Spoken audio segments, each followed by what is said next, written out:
So now we get started with the real meat of our program here today. We'd like to introduce our next guest. Dr. Cynthia Arfken is a professor in the Department of Psychiatry and Behavioral Neurosciences at Wayne State University.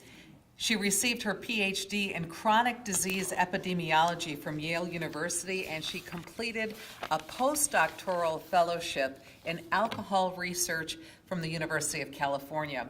Her research has focused on drug and alcohol abuse epidemiology, and she's published over 100 peer-reviewed articles. She's an active participant in the Detroit-Wayne County Drug Surveillance Group and a member of the Detroit-Wayne Mental Health Authority Substance Use Disorder Oversight Policy Board. Please welcome Cynthia Arfken.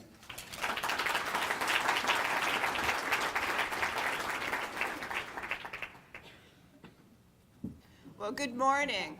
I was told I'm to lay the groundwork or set the stage for this summit. Recently, I was at the National Summit in Atlanta, where they announced the collaboration between two silos, and that was law enforcement and public health. And they said to have that collaboration, they had to agree on common outcomes. And one of the outcomes was drug overdose deaths. As such, during that conference, we saw this slide over and over again.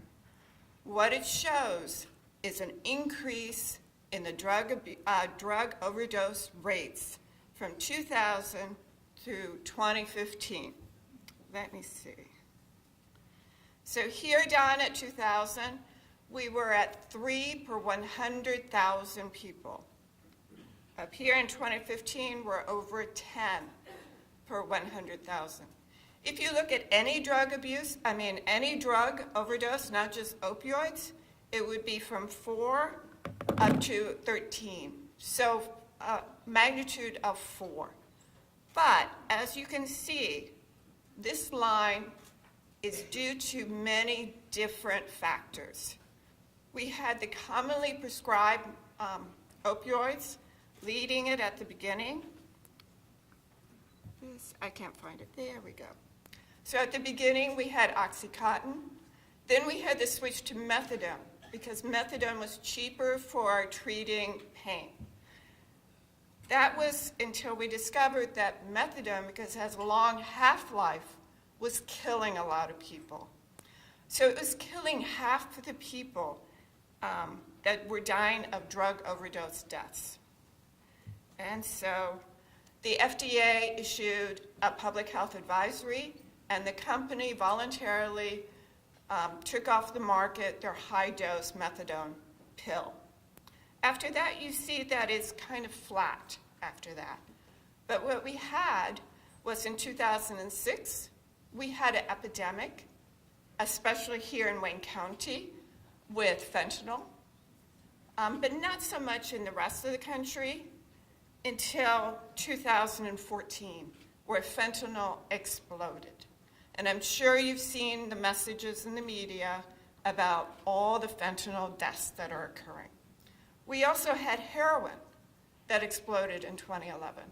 So right now, we are on a very steep increase every year in the number of drug overdose deaths. But all politics is local, all drug abuse is local. This is a map by county of the drug overdose deaths rates. So they're corrected by the population. And what you see is some places are very heavily hit and other places are not.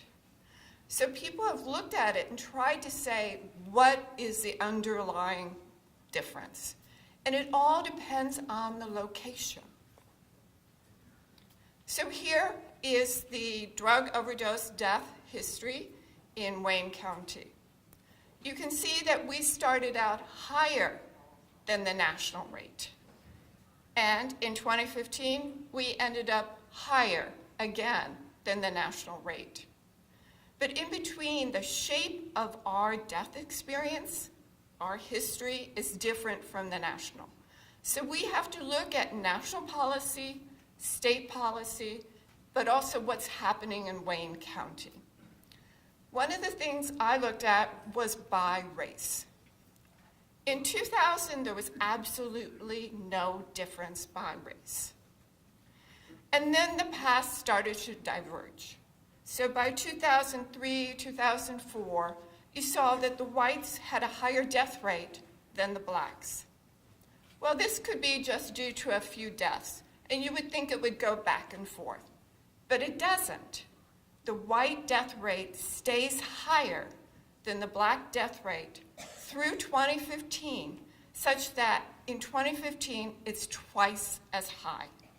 Now, this is for all drug overdose deaths. It's not just for opioids.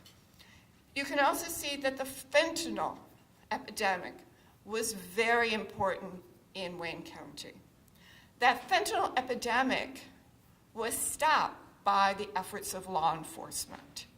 They arrested the person who was manufacturing that fentanyl that was then distributed and mixed with the heroin and the cocaine. But one of the things that is not very much appreciated here is that the death rate among blacks dropped. Was this due to prevention activities we were doing, outreach activities, or what was it due to? We have to look at what that is and see if we can learn something from it to address what's going on now. And then you see heroin and fentanyl. So we see the same steep increase from 2012 on that you see nationally. That was up through 2015. This is 2016 data. It's provisional. The Wayne County Medical Examiner released the information a couple weeks ago. My data are from February. They're off by 31 people. So the exact numbers are not important, but the magnitude is.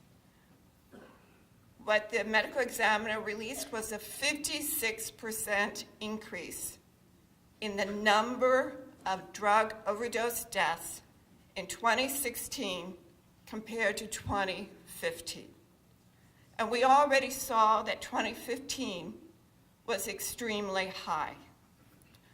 We saw increases in people who tested positive for heroin, cocaine, which is not an opioid, but it still kills people, and fentanyl. Overall, it was fentanyl. We are very fortunate that in Wayne County, they can test for heroin and they can test for fentanyl. That's not true in every county. But here you can see that over half the deaths had fentanyl on board.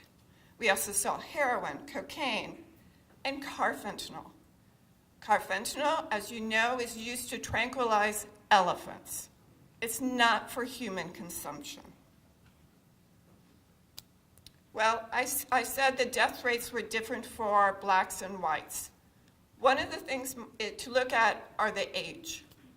Black decedents were older by an average of 10 years compared to the white decedents. If you look at the age distribution among the black decedents, that's the age group where you think there's chronic diseases, like heart disease, kidney disease, lung disease, that might be affecting their risk of death. So this shows that we have to work with primary care to address the health issues for these people. Among the whites, we did not see any teenagers, so that's a good thing. But we did see a big peak in the 25 to 34-year-olds. The one teenager who did die last year in Wayne County was a 15-year-old African American. The oldest person was white at 83. Now that's all about drug overdose deaths. We also are talking about prescriptions, because there's prescription opioids. We also have other benzodiazepines that can be mixed with the opioids and increase the risk of death.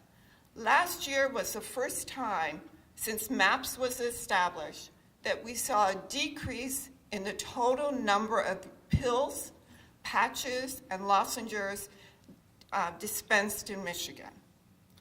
So you can see here how it had, had it been steadily increasing. And then in 2016, it decreased. This also happened in Wayne County. We saw a decrease across every schedule of medications. That meant in 2014, there was enough Schedule II medications, which are the highest abuse liability.